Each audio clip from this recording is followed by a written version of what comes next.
Most people buy rifles at the worst possible time. They buy when everyone's scared. They buy when shelves are empty. They buy when prices are stupid. But the smart buys happen after the wave. And that's exactly where we are right now. Walk into a shop today and it's a different world. Racks are full, trade-ins are stacked deep, and prices on rifles that can actually do work have dropped hard. If you missed the panic buying window, good, because this is the window disciplined buyers wait for. Today I'm counting down real rifles at real prices. Stuff I'd actually recommend from a range guy standpoint. No fantasy builds, no hype, just capability per dollar. Let's get into it. Number 12, Henry AR-7 Survival Rifle. Let's start at the bottom of the price ladder. And I'll be real with you. This little rifle performs way above what it costs. The Henry AR-7 was originally built as a survival rifle for United States Air Force pilots. Sit with that for a second. The military looked at this thing and said, yeah, this will keep a downed pilot alive behind enemy lines. That's a pretty serious resume for a $250 rifle. Here's why it works. The barrel comes off, the magazine comes out, and both of them store inside the hollow stock. So the entire rifle turns into one sealed unit. It floats in water, it weighs 3.5 pounds, and it slips into a backpack without eating up space you can't afford to lose. The caliber is .22 long rifle. Some folks hear .22 long rifle and immediately tune out. That's a mistake. .22 long rifle is the most available rimfire round in America. You can find it at gas stations. You can stack 1,000 rounds for almost nothing. And for small game hunting, squirrels, rabbits, birds, it does the job cleanly without turning the meat into soup. Is it a defensive rifle? No, nobody honest is saying that. But that's not what this slot is about. The AR-7 is the lightest, most packable emergency option you can drop into a go bag and basically forget about until the day you actually need it. At $250 to $300 brand new, there's almost no barrier to entry. And if you already own a .22 long rifle pistol or another rimfire, now you've got two platforms sharing one ammo pile. That kind of logistics matters more than most people realize when resupply isn't guaranteed. The AR-7 isn't glamorous. It's not winning any range day bragging contests. But if you're building a practical kit and you don't already have a dedicated lightweight survival gun, this is the most logical starting point on the entire list. Number 11, Savage Axis Generation 2. The original Axis had a reputation problem. Gritty trigger, cheap-feeling stock, rough bolt lift. People put up with it because the barrel was legitimately accurate for the money. But everything around that barrel felt like it was thrown together last minute. Generation 2 fixed almost all of that. The biggest upgrade is the ACCU trigger. And that's not marketing fluff. I've felt triggers on custom bolt guns that couldn't beat the clean break on a properly adjusted Axis Generation 2. At this price point, that trigger is almost unfair to the competition. The bolt is smoother. The detachable box magazine makes reloads in the field practical instead of clumsy and annoying. And the barrel is still doing what Savage barrels do, printing groups that make you look like a better shooter than you are. Right now, new Generation 2 rifles are sitting on dealer shelves for $250 to $280. Used ones in good shape are showing up at $180 to $200 in pawn shops, sometimes with a scope already mounted, so you're basically getting a functional hunting setup for the price of a decent dinner in some cities. For caliber selection, keep it simple. Stick with .308 Winchester or .223 Remington. Those two give you the best long-term ammo availability. When supply chains get weird, common calibers keep you shooting. For a prepper who needs a dedicated hunting rifle that can put real meat on the table without bleeding the budget dry, this is where the conversation starts, not where it ends. Number 10, Ruger 1022. Takedown. If the AR-7 is the emergency backup, the Ruger 1022 Takedown is the workhorse. The 1022 has been in continuous production since 1964. That kind of track record doesn't happen by accident. It happens because the rifle runs. It eats cheap bulk ammo. It runs high-velocity loads. It runs dirty. It runs wet. It just runs. The Takedown model separates the barrel from the receiver with a quarter turn and a pull. Both halves ride in the included backpack-style bag. The full setup weighs 4.7 pounds with a loaded 10-round rotary magazine. Throw on a 25-round extended magazine, and your capacity jumps without adding meaningful weight. What makes the 1022 platform special for long-term preparedness is the aftermarket. Stocks, triggers, barrels, optics, mounts. The aftermarket for this rifle competes with the AR-15 in depth. Whatever you want to do, somebody makes the part, and replacement components are everywhere. Used rifles are landing between 250 and 310 right now. New ones pop up on sale at major retailers regularly in that same range. The math on 22 long rifle is easy. A brick of 500 rounds costs less than a box of 20 centerfire rounds. So you can train more. You can stockpile more. And for taking small game quietly and efficiently, nothing in this caliber class touches the 1022's mix of reliability and accuracy. If you already use an AR-7 for the go bag roll, the 1022 takedown becomes your base camp rifle. 2 platforms, 1 ammo supply, 0 confusion. Number 9, Mossberg Patriot. Mossberg built its name on pump shotguns. Everybody knows that. And that reputation gap has held the Patriot back for years, even though the rifle itself doesn't have real problems. Fluted bolt, decent trigger right out of the box, threaded barrel on most models. It will absolutely drop deer. It cycles smoothly. That spiral fluted bolt sheds dirt and debris better than a standard round bolt. Those aren't tiny details at this price. Used prices have bottomed out around 320 to 340 in common calibers. Dealers are basically giving them away on trade-ins because they'd rather stock Ruger Americans and Savage rifles that move faster off the floor. And that dealer preference is your opening. Here's the honest take. The Patriot in 350 Remington Magnum or 300 Winchester Magnum gets you a long-range capable bolt gun at a price that still leaves serious money for glass and ammunition.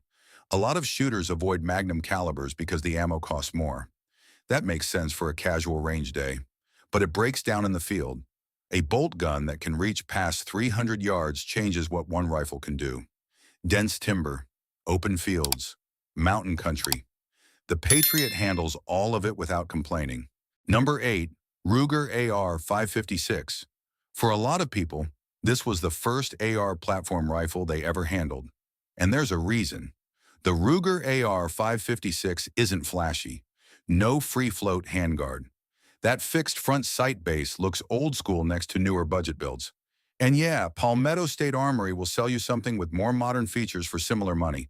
But here's what the comparison shoppers keep missing. That hammer-forged barrel will outlast a lot of what they're buying instead. Ruger's quality control is consistent. Their customer service actually answers the phone. And the platform runs the most available ammo and the most available magazines on the planet. During the panic years, used Ruger AR-556 rifles were moving at $400 to $500 without hesitation. Dealers couldn't keep them in stock. Today, you'll find them used all day long for $300 to $320, sometimes less when the previous owner slapped on a cheap optic and the dealer just wants the whole package gone. From a preparedness angle, the AR platform's commonality is its superpower. 556 NATO and 223 Remington are everywhere. Standard NATO magazines are everywhere. When supply chains get weird, and they will get weird, commonality matters more than features. The Ruger AR-556 at 300 used is one of the most rational buys in the current market. It's not the most exciting rifle on this list, but excitement doesn't keep you fed. Reliability does. Number 7, Ruger American Ranch Rifle. This is the quiet overachiever on the list. Let this sink in. A bolt-action rifle that takes AR-15 magazines. That's exactly what the Ruger American Ranch is. Chambered in 556 or 300 blackout.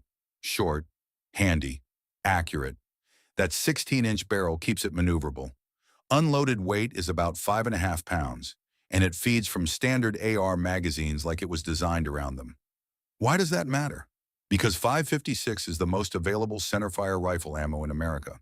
And AR magazines are everywhere. Gun stores, pawn shops, closets, range bags. But a bolt action has basically none of the mechanical complexity of a semi-automatic. Fewer moving parts means fewer things that can fail at the worst possible moment. So you're merging 2 of the most sensible preparedness choices into one rifle.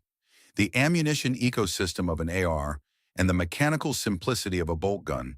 at a price that would have sounded impossible 3 years ago. During the panic, these were selling above the manufacturer's suggested retail price without hesitation. Right now, used ones show up between 320 and 360. New ones hit sales at major retailers for 380 to 400 pretty regularly. If there's one rifle here that covers the most ground for the least money, it's this one. Hunting, defensive use, long-term reliability. The ranch rifle does all three without complaint. Number 6. Springfield Armory Saint. When the Saint first dropped, Springfield priced it like a premium AR. And people paid it.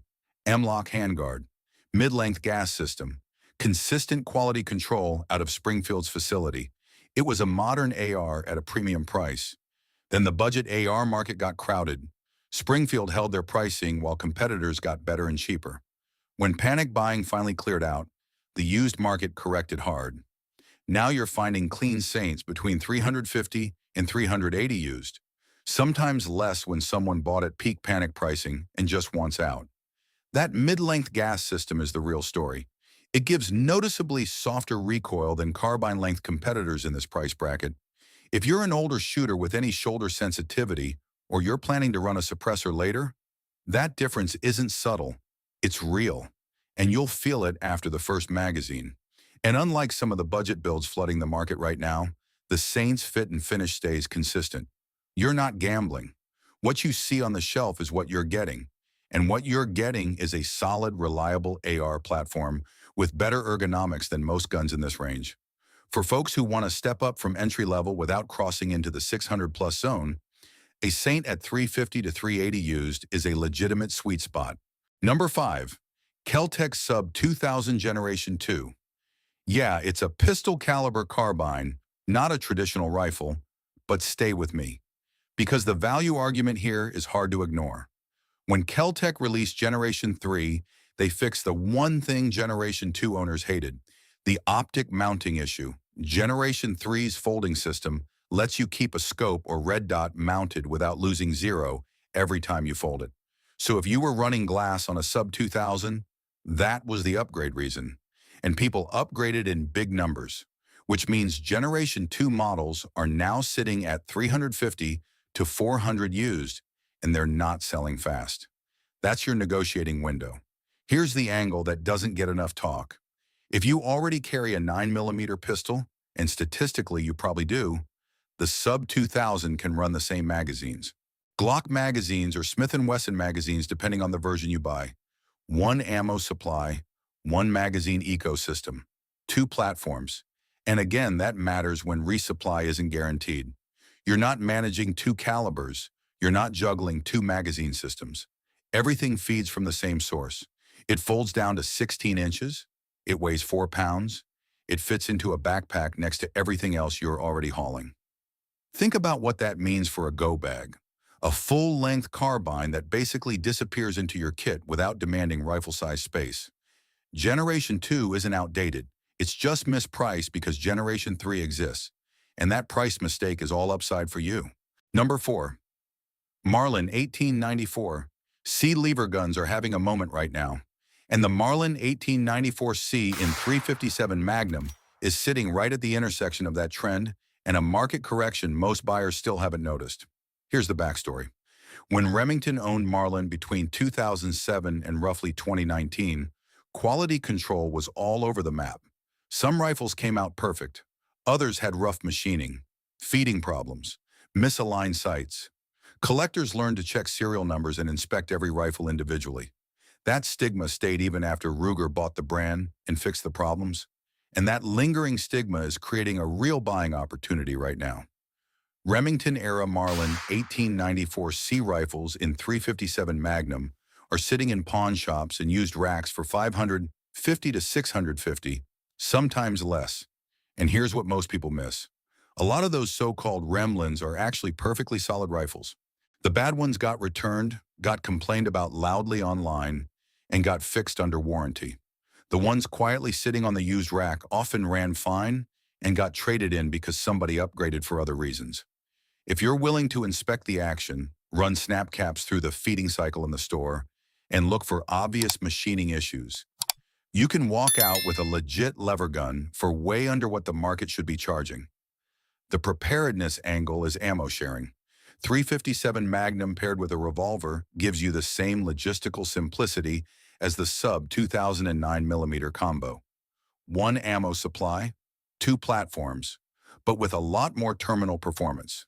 A 357 Magnum carbine hits harder, reaches farther, and cycles more reliably than almost anything in its price range. And a platform built on this kind of action will run for 100 years with basic maintenance. Number 3.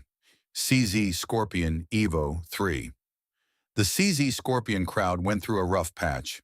Early production guns had reports of bolt peening issues, and that spooked buyers who had been totally happy up to that point. CZ addressed it. The fix exists. Aftermarket bolts solved it completely for about 30 bucks. But the fear stuck in the market's memory, and used prices took a hit because of it. First and second generation Scorpions are now moving between 600 and 800 used, down from over 1,000 during peak demand. That's a serious drop for a platform this capable. Here's what nervous sellers are leaving on the table. A fixed-bolt Scorpion with the right aftermarket part is a 9mm carbine with one of the strongest aftermarket ecosystems outside of the AR platform. Furniture, triggers, optics, mounts, suppressors, folding stocks, everything is available. It's documented, and it's priced competitively. The community support is deep. For experienced shooters who know how to evaluate a used gun, this is one of the most lopsided values in the current market. The logic is simple. Ask the seller for proof of the bolt upgrade, or budget $30 and do it yourself when you get home. After that, you own a genuinely excellent pistol caliber carbine at a price reflecting somebody else's anxiety, not the gun's real capability. The Scorpion also pairs naturally with anyone already running a CZ'd or a compatible 9mm pistol. Same caliber, same magazine ecosystem, zero logistical friction. Number 2, Ruger Precision Rifle. 2 years ago, finding a used Ruger Precision Rifle under $1,000 was basically a small miracle. Demand was high, supply was tight, and the long-range crowd had built a real following around it that kept prices locked in. Right now, used rifles in 6.5 Creedmoor are showing up between $700 and $850 with regularity. Some even come with bipods and rings already installed. The reason is simple. Savage, Bergara, and Tikka started offering serious precision platforms at similar or lower price points, and buyers finally had options. Ruger responded by running more frequent sales on new production. All of that pushed used prices down. But the core of the Ruger Precision Rifle has not changed. Folding chassis, adjustable length of pull, adjustable comb height, cold hammer forged barrel, and a trigger that was ahead of its class when it launched. Those aren't features that become worthless just because competition shows up. They stay valuable. 6.5 Creedmoor out of a 24-inch barrel reaches distances that make most real-world field problems irrelevant. It's a round that bucks wind, holds energy at distance, and fits in a standard long-action platform without the punishing recoil of a Magnum cartridge. For a shooter who wants one rifle that can do precision work on a bench and still make sense in the field, there's no better dollar per capability value right now than a clean, used Ruger Precision Rifle at this price. Number 1. Marlin 1895. Everything said about the Remington era. Marlin 1894 applies here too, but the 4570 version is where the value argument gets borderline ridiculous. At peak demand in 2022, used Remington-era Marlin 1895 rifles were selling for $1,300, sometimes $1,400. People paid it because lever gun supply was tight and 4570 was having a serious cultural moment. Then Ruger's new production Marlins hit the shelves with dramatically better build quality, and the bottom fell out of the Remington-era used market. Why pay close to new money for a question mark when a guaranteed rifle is sitting right next to it? Used Remington-era 1895 rifles are now landing between $900 and $1,100, and the same logic from the 1894 applies. A big chunk of these rifles are totally fine. The bad ones made a lot of noise online. The quiet ones ran without problems and got traded in by folks who wanted a Ruger-era gun for bragging rights. The 4570 government cartridge is in a class by itself for certain applications. Dense brush, close quarters, bear country. Large, dangerous animals at distances where your margin for error is exactly zero. There's no commonly available rifle cartridge that hits harder under 100 yards than a heavy 4570 load. Not in a standard lever-action platform, not at this price. A 405-grain bullet at 1,900 feet per second out of a 22-inch barrel is not a debate. It's a conclusion. Right now, you can own that capability for $900 if you're willing to do the homework on the exact rifle in front of you. Inspect the action, check the feeding, look over the receiver machining. If it passes inspection, buy it without hesitation, because this window is not going to stay open forever. Now here's what I want from you. Have you picked up anything recently at a price that felt too good to be true? Or is there a rifle that should have made this list that I missed? Drop it in the comments. I read every single one. And if you made it this far and you're not following the Armory yet, what are we doing here? Hit like, subscribe, turn on notifications. We go deep on real gear, real value, and real preparedness every single week.